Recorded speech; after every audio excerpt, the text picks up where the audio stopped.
Hello viewers, Assalamu alaikum. Welcome everyone to my channel Minhaj English Tutorial, a learning kingdom for English lovers. Viewers, আজকে আমি যে বিষয়টা নিয়ে কথা বলতে আপনাদের সামনে উপস্থিত হয়েছি, এটা খুবই গুরুত্বপূর্ণ একটা টপিক, যেটার জন্য সর্বাধিক কমেন্ট আমি আমার ভিডিওতে পেয়েছি যে ভাইয়া simple, complex and compound sentence কীভাবে চিনবো সেটা নিয়ে একটা ভিডিও মেক করেন। যদিও আমার একটা ভিডিও ফ্রেজ অ্যান্ড ক্লজের মধ্যে এই বিষয়ে রিলেটেড আলোচনা ছিল, ওখানেও আমি বলেছি, বাট আজকে আমি specially simple, complex and compound sentence আপনি কীভাবে চিনবেন তার জন্য একটা ভিডিও আপনাদের জন্য তৈরি করেছি। আচ্ছা ভিউয়ার্স, আমি তাহলে আলোচনায় চলে যাই যে আমরা সিম্পল, কমপ্লেক্স এবং কম্পাউন্ড সেন্টেন্স কীভাবে বাক্য থেকে চিনব। ভিউয়ার্স, আমি এখানে তিনটা সেন্টেন্স দিয়েছি, তিনটা সেন্টেন্স আমি লিখেছি। একটা কথা আমি বলে রাখি, যদি আপনি simple, complex and compound sentence identify করতে চান, তাহলে আপনাকে অবশ্যই আগে ক্লজ এবং ফ্রেজ চিনতে হবে। আবার সেই ক্লজ এবং ফ্রেজ চেনার জন্য আপনাকে ফাইনাইট ভার্ব এবং নন ফাইনাইট ভার্ব চিনতে হবে। আমার দুইটা ভিডিও আছে, ফাইনাইট, নন ফাইনাইট ভার্ব চেনার একটা ভিডিও আছে, আমার প্রথম ভিডিওটা একদম, সেটা আপনারা দেখে নিতে পারেন। এই ক্লাসটা করার আগে ওটাও দেখতে পারেন, বা এটা করার পর আপনি দেখতে পারেন। সেকেন্ড, যেটা ক্লজ এবং ফ্রেজের উপরে আমার একটা আপনার ভিডিও আছে, সেটাও আপনি দেখতে পারেন। সো আমি এখানেও বোঝানোর চেষ্টা করছি যাতে আপনি সহজে বুঝতে পারেন। সো ভিউয়ার্স, আমি প্রথম সেন্টেন্সটার দিকে আমরা লক্ষ্য করি। দেখেন, এখানে একটা পারফেক্ট পার্টিসিপল আছে। এই যে দেখেন, হ্যাভিং প্লাস বি3 থাকলে তাকে কিন্তু পারফেক্ট পার্টিসিপল বলে। আমরা জানি নন ফাইনাইট ভার্ব তিন প্রকার, জিরান, ইনফিনিটিভ, পার্টিসিপল। সে পার্টিসিপল আবার তিন প্রকার, প্রেজেন্ট পার্টিসিপল, পাস্ট পার্টিসিপল এবং পারফেক্ট পার্টিসিপল। এই যে হ্যাভিং প্লাস বি3, এটাই হলো পারফেক্ট পার্টিসিপল, তার মানে এটা কিন্তু নন ফাইনাইট ভার্ব। তারপর মাই হলো একটা পসেসিভ অ্যাডজেক্টিভ, ওয়ার্ক হলো একটা নাউন। এই যে এই বাক্যের প্রথম যে অংশটা রয়েছে, এই পুরো অংশটা এখানে এই অংশের মধ্যে কোনো সাবজেক্ট এবং ফাইনাইট ভার্ব নাই। দেখেন, এটা কিন্তু নন ফাইনাইট ভার্ব এবং কোনো সাবজেক্ট এবং ফাইনাইট ভার্ব এই অংশটার মধ্যে নেই। যদি a group of word where there is no subject and no finite verb, সেটাকে কিন্তু ফ্রেজ বলা হয়। যেখানে কোনো সাবজেক্ট এবং ফাইনাইট ভার্ব থাকে না, সেটা ফ্রেজ। তাহলে এই অংশটা একটা ফ্রেজ, এটা একটা ফ্রেজ। ওকে, সো ভিউয়ার্স, আমরা এখন 2 নাম্বারটা দেখি, এরপর অংশটা দেখি যে আই ওয়েন্ট টু মার্কেট, আমি মার্কেটে গিয়েছিলাম। হ্যাভিং ফিনিশড মাই ওয়ার্ক, আমার কাজ শেষ করে আই ওয়েন্ট টু মার্কেট, আমি মার্কেটে গিয়েছিলাম। দেখেন, এখানে একটা সাবজেক্ট আছে হচ্ছে আই, আর একটা ভার্ব আছে ফাইনাইট ভার্ব, এটা হলো ওয়েন্ট। তার মানে এই অংশটা, এই বাক্যের এই অংশটা একটা ক্লজ, বাক্যের এই অংশটা একটা ক্লজ, যেটা আপনার যেখানে একটা সাবজেক্ট আছে এবং একটা ফাইনাইট ভার্ব আছে। সো ক্লজ হবে তখনই যদি ক্লজের মধ্যে অ্যাটলিস্ট একটা সাবজেক্ট এবং একটা ফাইনাইট ভার্ব থাকতে হবে। এই যে এখানে একটা সাবজেক্ট আছে আই এবং একটা ফাইনাইট ভার্ব আছে ওয়েন্ট, তার মানে এটা একটা ক্লজ। তাহলে একটা ক্লজ এবং একটা ফ্রেজ নিয়ে কিন্তু এই সেন্টেন্সটা। এখন প্রশ্ন হলো, ক্লজ হলো 3 প্রকার, এটা কোন ক্লজ? এটা আপনাকে চিনতে হবে। দেখেন, ক্লজ হলো 3 প্রকার, principal clause, subordinate clause and coordinate clause. যেই ক্লজটাই স্বাধীনভাবে নিজের অর্থ প্রকাশ করতে পারে তাকে বলা হয় আপনার প্রিন্সিপাল ক্লজ। যেমন দেখেন, হ্যাভিং ফিনিশড মাই ওয়ার্ক, আমি আমার কাজ শেষ করে আই ওয়েন্ট টু মার্কেট, আমি মার্কেটে গিয়েছিলাম। আমি এই অংশটা মুছে ধরলাম, মনে করেন এটা আমি বাক্যে লিখি নাই, বললাম আই ওয়েন্ট টু মার্কেট, আমি মার্কেটে গিয়েছিলাম। অর্থ প্রকাশ করে কিনা? করে। তাহলে এই ক্লজটা নিজের অর্থ স্বাধীনভাবে প্রকাশ করতে পারে। যেহেতু পারে, এই জন্য এই ক্লজটাকে বলা হয় প্রিন্সিপাল ক্লজ। এই ক্লজটাকে বলা হয় প্রিন্সিপাল ক্লজ। এটা আরেকটা নাম আছে, এটা আরেকটা নাম হলো ইনডিপেন্ডেন্ট ক্লজ। ইনডিপেন্ডেন্ট ক্লজ মানে স্বাধীন ক্লজ, সে অর্থ প্রকাশের ক্ষেত্রে কারো উপর নির্ভরশীল না। এটা আরও একটা নাম আছে, এটার নাম হচ্ছে মেইন ক্লজ। মেইন ক্লজ, যেটাই বলেন তিনোটাই কি?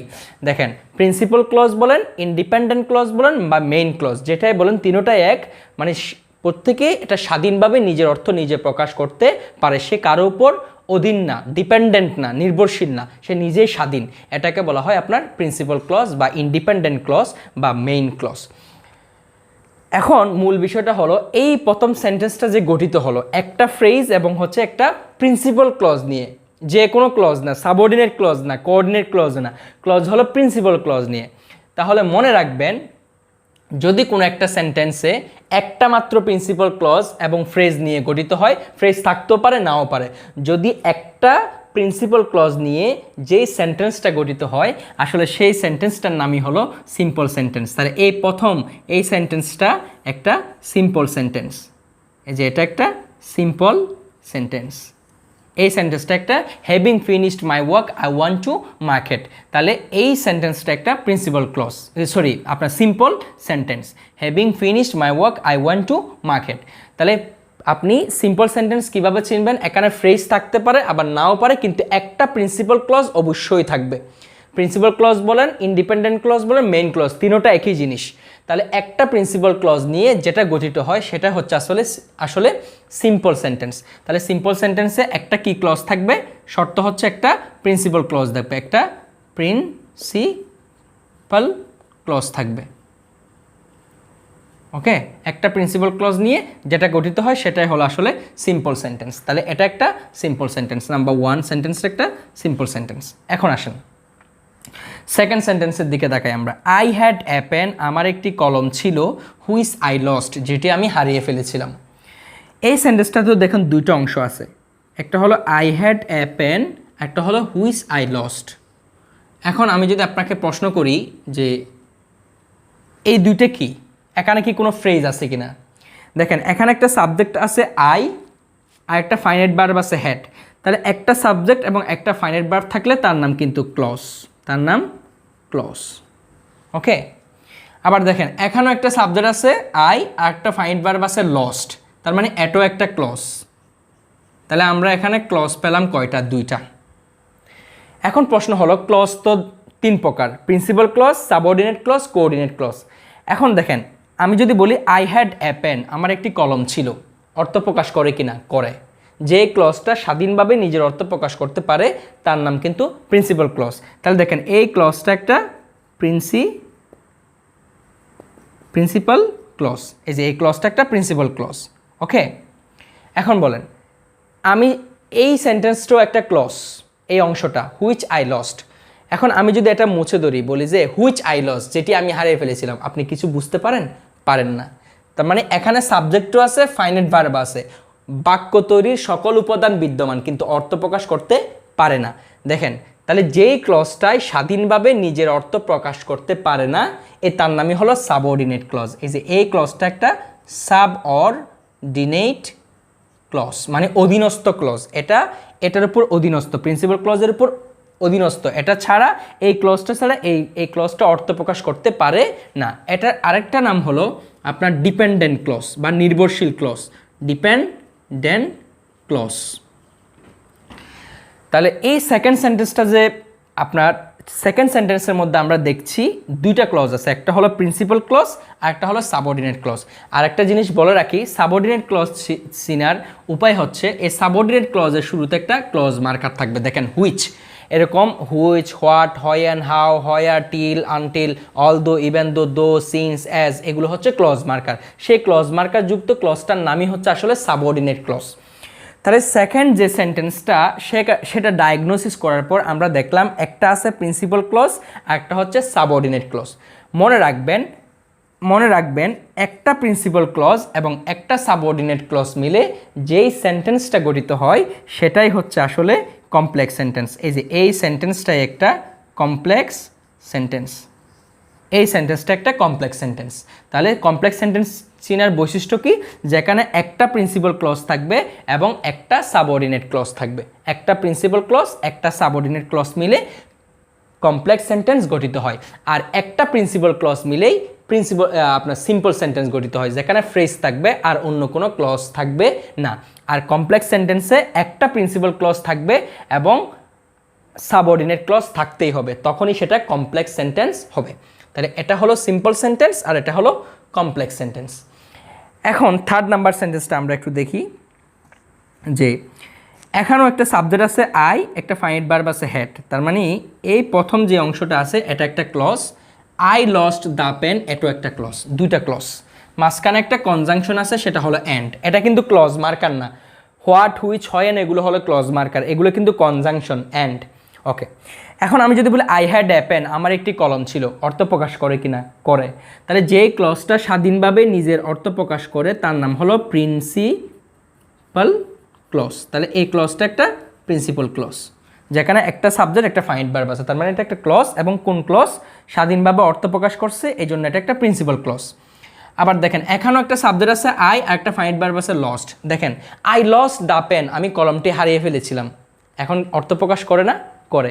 এই ক্লজটাও কিন্তু স্বাধীনভাবে অর্থ প্রকাশ করে, তাহলে এটাও একটা প্রিন্সিপাল ক্লজ। প্রিন্সিপাল ক্লজ, হ্যাঁ, এটা একটা প্রিন্সিপাল ক্লজ। তাহলে দেখেন থার্ড যে সেন্টেন্সটা আমি লিখলাম, সেখানে আমরা দেখতে পাচ্ছি দুইটা ক্লজ এবং দুইটাই প্রিন্সিপাল ক্লজ। এটাও প্রিন্সিপাল ক্লজ, এটাও প্রিন্সিপাল ক্লজ। মনে রাখবেন, যদি দুইটা প্রিন্সিপাল ক্লজ কোনো একটা কনজাংশন দ্বারা অ্যান, অর, বাট, ইয়েট এই সকল ওয়ার্ড দিয়ে যুক্ত হয়, দুইটা প্রিন্সিপাল ক্লজ কনজাংশন দ্বারা যুক্ত হয়, সেই সেন্টেন্সটার নামই হচ্ছে আসলে কম্পাউন্ড সেন্টেন্স। এই সেন্টেন্সটাই একটা কম্পাউন্ড সেন্টেন্স, এই সেন্টেন্সটা একটা কম্পাউন্ড সেন্টেন্স। তাহলে ভিউয়ার্স, আমরা লক্ষ্য করি, আবারও বলছি, খেয়াল করুন, একটা প্রিন্সিপাল ক্লজ এবং ফ্রেজ থাকতেও পারে, নাও পারে, কিন্তু শর্ত হচ্ছে একটা প্রিন্সিপাল ক্লজ নিয়ে যে সেন্টেন্সটা গঠিত হয় সেটাই হলো সিম্পল সেন্টেন্স। একটা সাবঅর্ডিনেট ক্লজ এবং একটা প্রিন্সিপাল ক্লজ, অর্থাৎ একটা প্রিন্সিপাল ক্লজ এবং একটা সাবঅর্ডিনেট ক্লজ থাকতেই হবে। তাহলে একটা প্রিন্সিপাল এবং একটা সাবঅর্ডিনেট ক্লজ মিলে যে সেন্টেন্সটা গঠিত হয় সেটাই আসলে কমপ্লেক্স সেন্টেন্স। এখন আসেন, দুইটা প্রিন্সিপাল ক্লজ মাঝখানে যদি কোনো একটা কনজাংশন দ্বারা, এই যে কনজাংশন থাকতে হবে, কনজাংশন দ্বারা যদি যুক্ত হয় এবং আগে পরে দুইটাই কিন্তু প্রিন্সিপাল ক্লজ হবে, আগে পরে দুইটাই প্রিন্সিপাল ক্লজ হবে। যদি আগে পরে দুইটাই প্রিন্সিপাল ক্লজ কোনো একটা কনজাংশন দ্বারা যুক্ত হয় সেটাই হচ্ছে আসলে কম্পাউন্ড সেন্টেন্স। তাহলে কম্পাউন্ড সেন্টেন্সের বৈশিষ্ট্য হলো যেখানে দুইটা ক্লজ থাকবে এবং দুইটাই প্রিন্সিপাল ক্লজ হবে, অন্য কোনো ক্লজ না, প্রিন্সিপাল ক্লজ থাকবে এবং কনজাংশন দ্বারা যুক্ত হবে, সেটাই হলো কম্পাউন্ড সেন্টেন্স। একটা প্রিন্সিপাল ক্লজ একটা সাবঅর্ডিনেট ক্লজ মিলে যেটা গঠিত হয় সেটাই কমপ্লেক্স সেন্টেন্স। একটা প্রিন্সিপাল ক্লজ এবং ফ্রেজ অথবা ফ্রেজ ছাড়া যদি কোনো সেন্টেন্স গঠিত হয় সেটাই হলো সিম্পল সেন্টেন্স। ভিউয়ার্স, আমি সিম্পল, কমপ্লেক্স, কম্পাউন্ড সেন্টেন্স চিনার জন্য আপনাকে আগে প্রিন্সিপাল ক্লজ এবং সাবঅর্ডিনেট ক্লজগুলো চিনতে হবে, আদারওয়াইজ এটা ধরতে পারা ডিফিকাল্ট হবে আপনার জন্য। এখন আমি আপনাকে কিছু ক্লু দিব, যে ক্লুর মাধ্যমে আপনি ধরতে পারবেন যে এটা কমপ্লেক্স সেন্টেন্স হবে, আর এই ক্লুগুলো থাকলে সেটা আসলে কম্পাউন্ড সেন্টেন্স হয়। সেই ক্লুগুলো বা সেই ওয়ার্ডগুলো আমি লিখে দিচ্ছি, যেগুলোর উপর বেসিস করে আপনি বুঝতে পারবেন এটা হলো কমপ্লেক্স সেন্টেন্স আর এটা হলো কম্পাউন্ড সেন্টেন্স, সেটা আপনি বুঝতে পারবেন। ভিউয়ার্স, তাহলে আপনারা লক্ষ্য করুন, আমি ওয়ার্ডগুলো হোয়াইট বোর্ডে লিখে দিচ্ছি। সো ভিউয়ার্স, আমরা এখন দেখব যে সকল ওয়ার্ড দেখলে আমি বুঝতে পারবো কোনটা কমপ্লেক্স সেন্টেন্স এবং কোনটা কম্পাউন্ড সেন্টেন্স। অর্থাৎ এখানে কিছু সাবঅর্ডিনেট ক্লজ মার্কার আছে আর কিছু কোঅর্ডিনেট ক্লজ মার্কার আছে। কোঅর্ডিনেট ক্লজ মার্কার বসে আপনার কম্পাউন্ড সেন্টেন্সে, সাবঅর্ডিনেট ক্লজ মার্কার বসে কমপ্লেক্স সেন্টেন্সে। ওকে, তাহলে ভিউয়ার্স, আমরা একটা দেখি। দেখেন, যদি কোনো একটা সেন্টেন্সে ক্লজের শুরুতে what, when, where, why, how, which, whom, who, while, whose, that, since, as, because, after, before, although, though, even though, if, unless, as if, as though, so that, till, until, then, as, so as এগুলো যদি থাকে তাহলে ধরে নেবেন সেই ক্লজটা একটা subordinate clause এবং সেই সেন্টেন্সটা একটা কম্পাউন্ড সেন্টেন্স, সেই সেন্টেন্স কমপ্লেক্স সেন্টেন্স, সেই সেন্টেন্সটা একটা কমপ্লেক্স সেন্টেন্স হবে। আমি কয়েকটা এক্সাম্পল দিই, দেন বুঝতে পারবেন। আমি যদি বলি I know what you are doing, what you are doing, তাহলে এই হোয়াট ইউ আর ডুইং ক্লজটা একটা আপনার সাবঅর্ডিনেট ক্লজ এবং সেই সেন্টেন্সটা একটা কমপ্লেক্স সেন্টেন্স। ওকে, ঠিক আছে। আমি যদি এটা বলি যে I know when you will come, when you will come, তাহলে এটা একটা আপনার কমপ্লেক্স সেন্টেন্স হবে এবং ক্লজটা একটা হোয়েন ইউ উইল কাম ক্লজটা একটা সাবঅর্ডিনেট ক্লজ। ঠিক এই ডাব্লিউএস ওয়ার্ডগুলো যদি থাকে, তারপর আমরা যদি বলি I know that he is honest, তাহলে দ্যাট হি ইজ অনেস্ট এটা একটা আপনার সাবঅর্ডিনেট ক্লজ হবে এবং সেই সেন্টেন্সটা একটা কমপ্লেক্স সেন্টেন্স হবে। ঠিক একইভাবে যদি বলে since you are good, since you are good আমি যদি বলি since you are a brilliant you have got A plus, যেহেতু তুমি ব্রিলিয়ান্ট তুমি এ প্লাস পেয়েছো, তাহলে এই সিন্স ইউ আর ব্রিলিয়ান্ট এই ক্লজটা একটা সাবঅর্ডিনেট ক্লজ এবং এই সেন্টেন্সটা একটা কমপ্লেক্স সেন্টেন্স হবে। ঠিক কীভাবে আমি যদি বলি because you are brilliant you have got A plus, তাহলে বিকজ ইউ আর ব্রিলিয়ান্ট এটা কোন সেন্টেন্স, কোন ক্লজ হবে? সাবঅর্ডিনেট ক্লজ এবং সেন্টেন্সটা হবে একটা কমপ্লেক্স সেন্টেন্স। ঠিক কীভাবে আমি যদি বলি আপনার the patient had died before the doctor came, এই যে বিফোর দ্য ডক্টর কেম এটা কোন ক্লজ হবে? এটা হচ্ছে সাবঅর্ডিনেট ক্লজ হবে এবং সেন্টেন্সটা হবে কমপ্লেক্স সেন্টেন্স। তারপর হচ্ছে the teacher the student stood up হয় after the teacher had entered into the classroom, এই যে after the teacher had entered into the classroom এটা কোন ক্লজ? সাবঅর্ডিনেট ক্লজ এবং সেই সেন্টেন্সটা একটা কমপ্লেক্স সেন্টেন্স। আমি যদি বলি although you are brilliant you failed in the exam, তাহলে although you are brilliant you fail in the exam, তাহলে অলদো ইউ আর ব্রিলিয়ান্ট এটা সাবঅর্ডিনেট ক্লজ এবং এই সেন্টেন্সটা একটা কমপ্লেক্স সেন্টেন্স হবে। তাহলে অলদো ইভেন দো এগুলো থাকলে if you come I will go, এই যে ইফ ইউ কাম এটা সাবঅর্ডিনেট ক্লজ হবে এবং if you come I will go সেন্টেন্সটা একটা কমপ্লেক্স সেন্টেন্স হবে। ঠিক একইভাবে আমি যদি বলি he walks as if he were mad, সে এমনভাবে হাঁটে যেন সে পাগল, তাহলে as if he were mad এটা একটা সাবঅর্ডিনেট ক্লজ এবং সেন্টেন্সটা একটা কমপ্লেক্স সেন্টেন্স। একইভাবে আমি যদি বলি he studied hard so that he could succeed in life, সে কঠোর পরিশ্রম করছে, পড়াশোনা করছে যাতে সে জীবনে সফল হতে পারে, তাহলে যে so that he could succeed in life, তাহলে এটা কোন ক্লজ হবে? সাবঅর্ডিনেট ক্লজ এবং সেন্টেন্সটা একটা কমপ্লেক্স সেন্টেন্স। ঠিক কীভাবে আমি যদি বলি আপনার he is taller then I, তাহলে দেন আই এই যে এটা মূলত আসলে দেন আই এম ছিল, দেন আই এম, তাহলে এই যে দেন আই এম এটা কোন ক্লজ হবে? এটাও একটা সাবঅর্ডিনেট ক্লজ, এই যে দেন আছে এবং সেন্টেন্সটা একটা কমপ্লেক্স সেন্টেন্স হবে। তাহলে এই সকল ওয়ার্ড যদি কোনো একটা ক্লজের শুরুতে থাকে সেই ক্লজটা একটা সাবঅর্ডিনেট ক্লজ হবে এবং সেই সেন্টেন্সটা কমপ্লেক্স সেন্টেন্স হবে। এই ওয়ার্ডগুলো দেখার মাধ্যমে আপনি বুঝতে পারবেন। ভিউয়ার্স, আমরা এখন দেখব কোনগুলো থাকলে আপনার কম্পাউন্ড সেন্টেন্স হবে। এই যে এই কনজাংশনগুলো থাকলে আপনি ধরে নেবেন সেটা একটা compound sentence. And, but, or, yet, so, however, therefore, moreover, otherwise, whereas, তারপর হচ্ছে both and, either or, neither nor, not only but also, on the other hand, on the contrary, এই সকল ওয়ার্ড যদি থাকে আপনার ওয়ার্ডগুলো যদি থাকে তাহলে ধরে নেবেন সেটা একটা কম্পাউন্ড সেন্টেন্স, সেটা একটা কম্পাউন্ড সেন্টেন্স হয়। এই ওয়ার্ডগুলো থাকলে আর কি বেসিক্যালি এটা আপনার কম্পাউন্ড সেন্টেন্স হয়। তারপর হচ্ছে আপনার এই যে হাউএভার মানে যেভাবে হোক, দেয়ারফর মানে যার ফলে, মোরওভার মানে অধিকন্তু, আদারওয়াইজ মানে অন্যথায়, হোয়ারস মানে পক্ষান্তরে, তা এই ওয়ার্ডগুলোর অর্থ। তাহলে এভাবে এই ওয়ার্ডগুলো যদি আপনি সেন্টেন্সে দেখেন তাহলে ধরে নেবেন এটা একটা কোঅর্ডিনেট ক্লজ যেটা কনজাংশন দ্বারা যুক্ত হয় এবং সেই সেন্টেন্সটা একটা কম্পাউন্ড সেন্টেন্স। আর এই ওয়ার্ডগুলো যদি আপনি এই ওয়ার্ড যুক্ত যদি কোনো ক্লজ দেখেন সেই ক্লজটা একটা সাবঅর্ডিনেট ক্লজ হবে এবং সেই সেন্টেন্সগুলো কমপ্লেক্স সেন্টেন্স হবে। আর এই ওয়ার্ডগুলো যদি দেখেন তাহলে ধরে নেবেন এগুলো কনজাংশন এবং এইগুলোর সাথে যে ক্লজটা থাকবে সেটা হবে কোঅর্ডিনেট ক্লজ এবং সেই সেন্টেন্সটা হবে কম্পাউন্ড সেন্টেন্স। সো ভিউয়ার্স, আমি অনেক দিন ধরেই আপনারা বলছেন যে ভাইয়া সিম্পল, কমপ্লেক্স এবং কম্পাউন্ড সেন্টেন্স নিয়ে একটা ভিডিও মেক করেন। আজকের লেকচারে আমি সিম্পল কিভাবে চিনবেন, কমপ্লেক্স কিভাবে চিনবেন এবং কম্পাউন্ড সেন্টেন্স কিভাবে চিনবেন, কোনগুলো দেখলে বুঝবেন এটা কমপ্লেক্স সেন্টেন্স এবং সাবঅর্ডিনেট ক্লজ মার্কার, কোন শব্দগুলো দেখলে আপনি বুঝতে পারবেন এটা কোঅর্ডিনেট ক্লজ মার্কার এবং কম্পাউন্ড সেন্টেন্স, সেই সকল বিষয়ে আজকে আমি বিস্তারিত আলোচনা করেছি। ভিউয়ার্স, আপনাদের যদি লেকচারটি ভালো লেগে থাকে তাহলে অবশ্যই অন্যকে দেখার সুযোগ করে দিবেন। আর আপনি যদি আমার চ্যানেলে আজকে নতুন হয়ে থাকেন তাহলে অবশ্যই আমার চ্যানেলটি সাবস্ক্রাইব করবেন। আর আপনারা অনেকে প্রশ্ন করেন যে ভাইয়া আপনি এত ক্লাস নেন বাট আপনার সাবস্ক্রাইবার কম কেন, বা হচ্ছে আপনার ভিউয়ার্স কম কেন? ভিউয়ার্স, আমার ভিউয়ার্স হলো আপনারা এবং আমার যদি সাপোর্ট করেন তাহলে সেটা আপনারাই সাপোর্ট করবেন।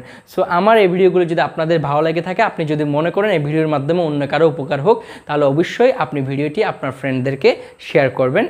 এইভাবে আমার সাবস্ক্রাইবার বাড়বে এবং হচ্ছে আমার ভিউয়ার্সও বাড়বে। সো আপনারাই পারেন আমার চ্যানেলটাকে প্রমোট করতে। সো সেই রিকোয়েস্ট আপনাদের প্রতি রইল। আবার অন্য একটা ভিডিও নিয়ে, অন্য কোনো বিষয় নিয়ে আপনাদের সাথে কথা বলবো। সে পর্যন্ত ভালো থাকুন, সুস্থ থাকুন। আল্লাহ হাফেজ। আসসালামু আলাইকুম রহমতুল্লাহ।